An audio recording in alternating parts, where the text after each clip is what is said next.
Bonjour les amis, juste un petit mot, nous sommes en Bretagne. En Bretagne, nous venons de passer un mois avec de la pluie, de la pluie, de la pluie. C'est pas du tout des circonstances de canicule ni quoi que ce soit. On a presque tout arrêté la dernière semaine tellement il y a eu de tempête et tellement il faisait mauvais temps. Alors aujourd'hui, non, on ne va pas faire le tour du jardin. On va juste regarder les tomates peut-être parce qu'elles sont trop belles et il n'y en a presque pas.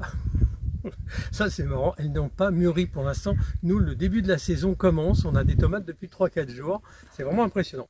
Le mois d'août, c'est aussi un mois où on sème et où l'on plante. Donc ici, qu'est-ce qu'on a? On a des choux Cabu d'Alsace. Vous savez, ces choux pour faire la choucroute, ils sont prêts.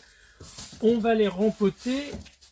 Ici, il y a les salades qui ont déjà été rempotées il y a une quinzaine de jours. On va les planter. Et puis là, dans la série de tous les petits travaux qui sont à faire, eh bien, on va commencer par refaire du chou-fleur. On va faire des semis de chou-fleur. Après, on relance une série de navets. On relance de la carotte. Je prends deux catégories de carottes. La carotte de 40 ans qui tient bien tout l'hiver. Et la géante de Tilk, vous savez, c'est des grosses carottes là qui sont dans la soupe. Ça passe tout l'hiver dehors sans aucun problème, avec un petit peu de protection contre la mouche de la carotte, bien évidemment, et les autres insectes qui pourraient venir. Et puis, on va refaire des épinards. Les épinards, je suis entêté, j'irai jusqu'au bout, j'arriverai à faire des épinards. Les derniers épinards étaient magnifiques, il a tellement plu que c'est grimpé, et puis du coup, c'est monté en fleurs et il n'y a rien d'autre. À côté des carottes, on met des panais, une petite ligne pour en avoir cet hiver, pour les couscous, pour les potages, pour les soupes, des petits oignons blancs d'hiver.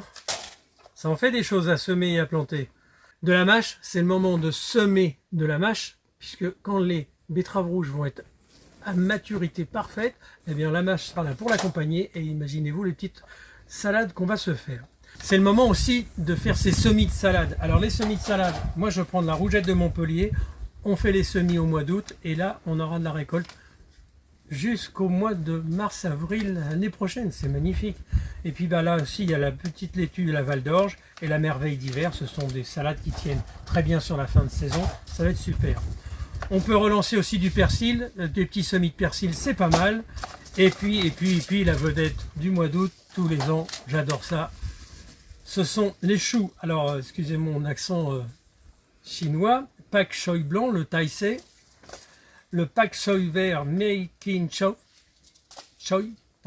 et puis évidemment le chou chinois. Alors nous on adore ça, faire des salades de chou chinois, on adore, on se régale. Et bien c'est le moment. Alors vous voyez là, ça fait déjà beaucoup de boulot entre les nouvelles plantations qui renouvellent les cultures qu'on a déjà préparées il y a un mois et les nouveaux semis qui démarrent. On aura de quoi manger jusqu'à la fin du mois de novembre et même en début janvier pour la salade. Si comme nous, vous avez des difficultés avec des tomates qui ont le mildiou, je vous renvoie à notre petite recette miracle. Ça tient là-dedans, un petit coup de vaporisateur, et là, il n'y a plus rien. Sur la tomate, il n'y aura pas le mildiou. Là, la branche a du mildiou, là non. Vous voyez, ce sont toujours les premiers plants. Ici, c'est le côté qui est exposé à l'eau. Les premiers plants ici, on souffre de mildiou, et l'extension du mildiou a tendance à pousser vers le fond. Donc au fur et à mesure, je coupe les feuilles et je traite. Et pour l'instant, j'ai réussi à enrayer à peu près le mildiou. J'ai quelques difficultés avec certains pieds, on va finir par les arracher parce que les tomates sont en train de pourrir malheureusement. Mais par contre, où il n'y a pas le mildiou, alors là, je vais vous montrer les monstres. C'est la Mendigorée, on la découvre cette année, c'est des graines qu'on a reçues d'amis turcs. Eh bien franchement, il n'y a pas photo, je vais vous montrer ça. Alors là, c'est pas des tomates cerises, hein, c'est des petites précoces de Quimper, la petite tomate bretonne. Et là, je suis obligé de mettre les deux mains. Vous voyez, ça, c'est la Mendigorée. Je pense que la tomate seule, elle n'est pas tout à fait mûre, hein, c'est vrai. Elle est bien verte. Alors, on a du retard en Bretagne, la saison commence. Eh bien, je pense qu'elle doit faire à peu près 1,2 kg, comme ça, la sous-pesée. Mais on en parlera quand on la verra. Vous voyez, loin de nous le fait de se plaindre. On n'a pas eu beaucoup de tomates jusqu'à maintenant. On n'a ramassé que 12 kg. Sachez quand même qu'il y a 2 ans, on avait fait 210 kg avec le même nombre de pieds. L'année dernière, on avait fait 150 kg. Et cette année, on ne fera peut-être pas autant de tomates qu'on espère. C'est pas grave. On mangera ce qu'on aura à manger. On fera nos conserves quand même. Et puis, on va peut-être se priver un peu plus. Par contre, les choux, ça pousse. La semaine prochaine, on fera un tour du potager. Vous verrez, il y a plein de choses à vous montrer. On vous parlera de tous nos malheurs et tous nos merveilleuses réussites. Et puis, ben voilà, c'est toujours un joli dimanche qui s'annonce. J'espère que chez vous, il fait beau. Chez nous, ça y est, le soleil arrive. Je vous embrasse très fort. N'oubliez pas de vous abonner, d'envoyer des petits messages sur Messenger ou sur Facebook ou sur Instagram. Les petits pouces, ça nous fait toujours plaisir. Et puis, à très bientôt.